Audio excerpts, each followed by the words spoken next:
जिस तरह से पद यात्रा जो लेह से दिल्ली को चलना है उसके बारे में काफ़ी चर्चे थे, तो कल शाम को एक वीडियो के ज़रिए भी उन्होंने एपेक्स और कासाना मंचू ने ज्वाइंट स्टेटमेंट कर देते हुए इंडियस ग्राउंड यानी नवांग दोरजे स्तोपदन ग्राउंड जो लेह में स्थित है, या वहाँ से यहाँ जो पद यात्रा शुरू होगा वो रवाना होगा। तो डिटेल में सोनम वांगचुक सर से पूछेंगे। सर, जो पद यात्रा काफ़ी दिनों में चर्चा में थे, आखिर कल शुरू होगा? जी, कल शुरू होगा और ये एक सिलसिला है। जिस तरह लद्दाख के लोग खासकर एपेक्स बॉडी और केडीए 4 बिंदुओं की अपने मांगे कर रहे हैं, इसके सपोर्ट में पिछले साल से कई दफ़ा बंद हुए हैं, फिर अनशन हुआ है 21 दिन का और तमाम लोगों ने 66 दिन के अनशन बारी-बारी किए।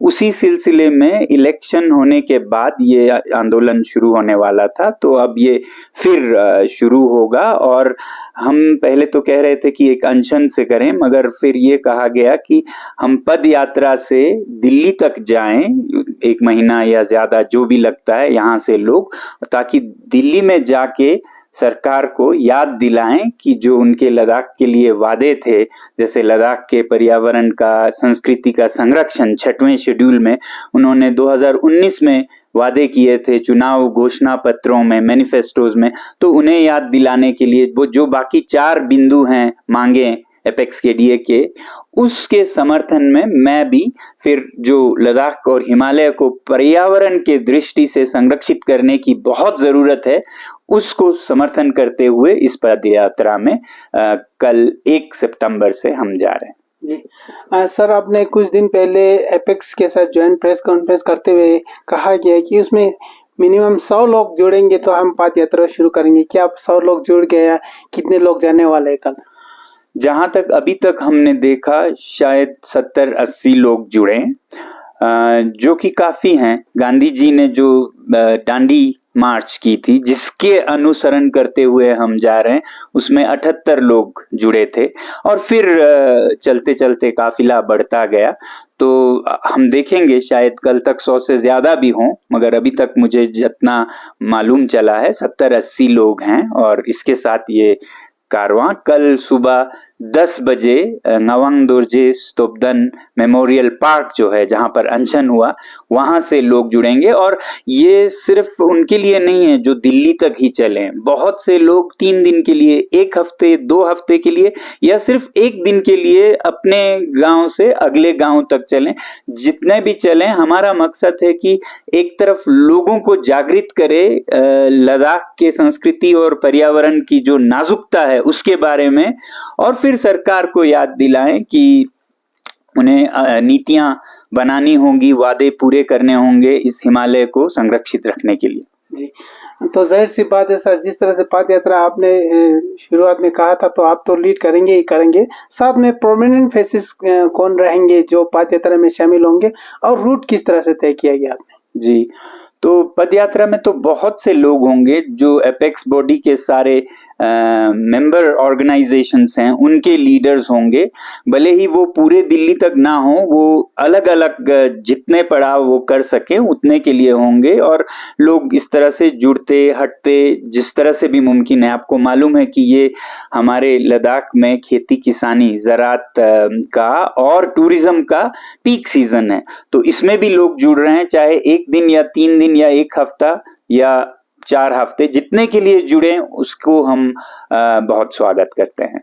और इसकी जो आप कह रहे थे कैसे प्रोग्राम बनता है, तो इसमें ऐसा किया गया है कि हम दिन में 20 से 25 किलोमीटर चला करेंगे, तकरीबन 25 किलोमीटर, और फिर 25 किलोमीटर एक पड़ाव डालेंगे। अगले दिन फिर 20 से 25 किलोमीटर। तो पहले दिन एनडीएस पार्क से ठीक से रणबीरपुर में पड़ाव होगा, उसके बाद उपशी में होगा, उसके बाद ग्या में, उसके बाद तकलंग बेस कैंप, फिर उस तरफ के बेस कैंप, ऐसा करते हुए सिरछू जो कि सीमा है लद्दाख हिमाचल की, वहां तक 10 दिन में पहुंचेंगे और उधर से फिर हिमाचल एंटर करेंगे। सर, जब लास्ट में अंत में जब दिल्ली पहुंचेंगे तो उस दिन क्या होगा? किसी जो एमएचए के लोगों से आप मिलने का है, या कुछ वहाँ मीटिंग वगैरह होगा, क्या होगा एंड में? वो तो MHA पर निर्भर करता है। अगर वो हमसे नहीं, हमारे जो लद्दाख के नेता हैं एपेक्स के, KDA के, उनको अगर मीटिंग के लिए बुलाते हैं, जो बातचीत का सिलसिला जारी था वो अगर चालू करते हैं तो शायद हमें मार्च की जरूरत भी नहीं पड़े।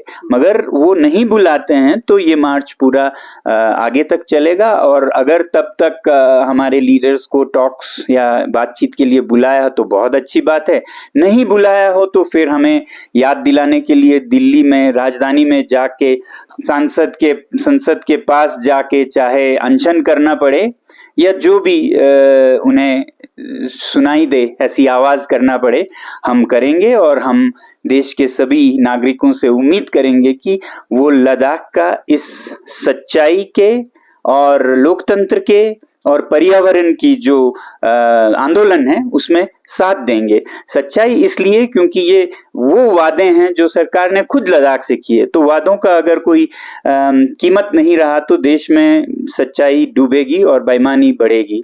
वैसे ही लोकतंत्र का, क्योंकि लद्दाख में लोकतांत्रिक कोई व्यवस्था नहीं है, ना हमारे असेंबली हैं, ना हमारे जिलों में वो लॉ मेकिंग पावर है जो 6 शेड्यूल में मिलता है।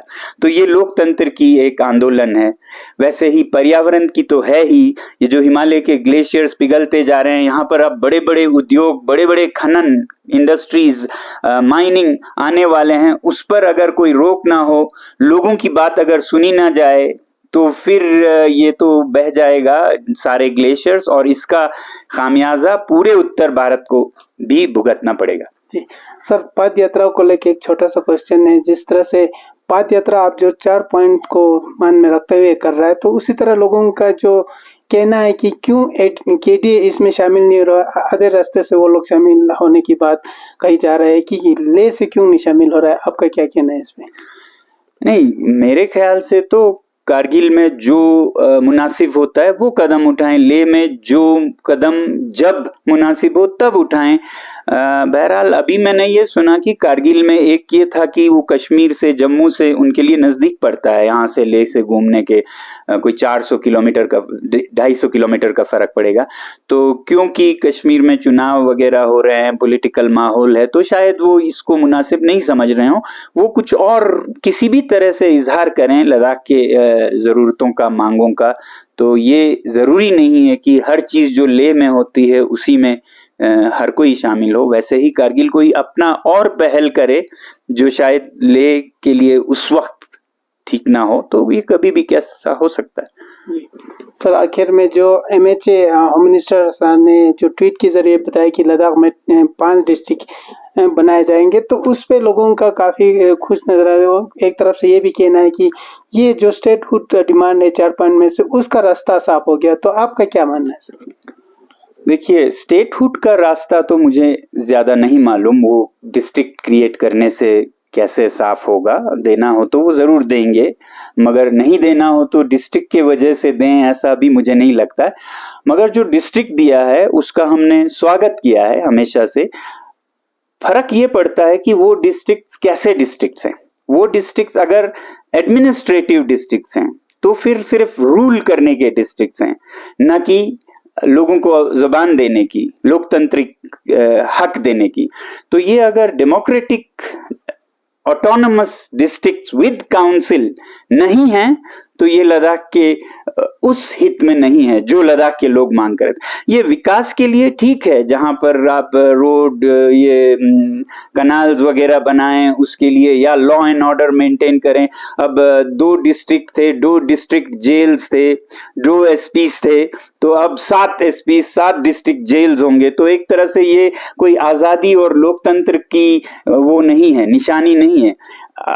तब ये बहुत अच्छा है अगर ये जैसा 6 शेड्यूल में ऐसे इलाकों के लिए दिया जाता है, डिस्ट्रिक्ट्स विद ऑटोनमस काउंसिल्स, जिनको ADC कहते हैं, ऑटोनमस डिस्ट्रिक्ट काउंसिल, उसमें फिर हर डिस्ट्रिक्ट में चुने हुए प्रतिनिधि अपने हिसाब से विकास करते हैं।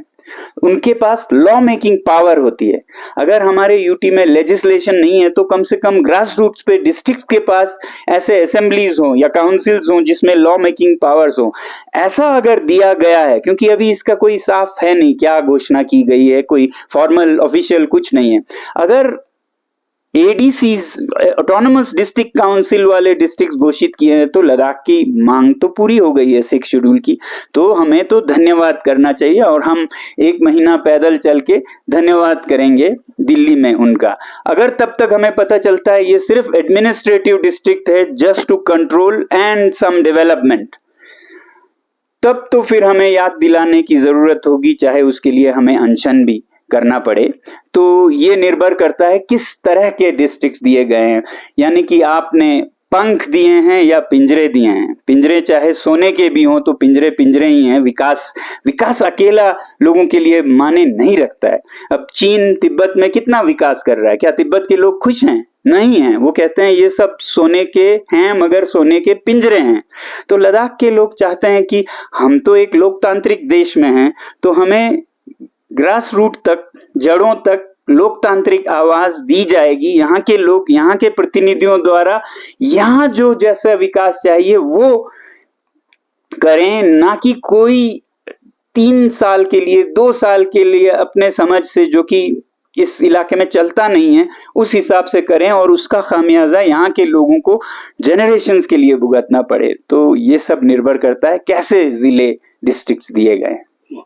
हाँ, बहुत बहुत धन्यवाद सर न्यूज़ 18 के साथ बात करने के लिए। तो ये थे सोनम वांगचुक सर, जो कल पद यात्रा लेह से शुरू होगा। लेह से जो एनडीएस मेमोरियल पार्क, जहाँ पर कुछ जो अनशन पे बैठे थे, वही जगह से स्टार्ट होगा और 2 अक्टूबर तक दिल्ली का पहुँचने का इनका जो रूट तय किया गया है। मैं और मेरे साथी सोनम न्यूज़ 18 के लिए।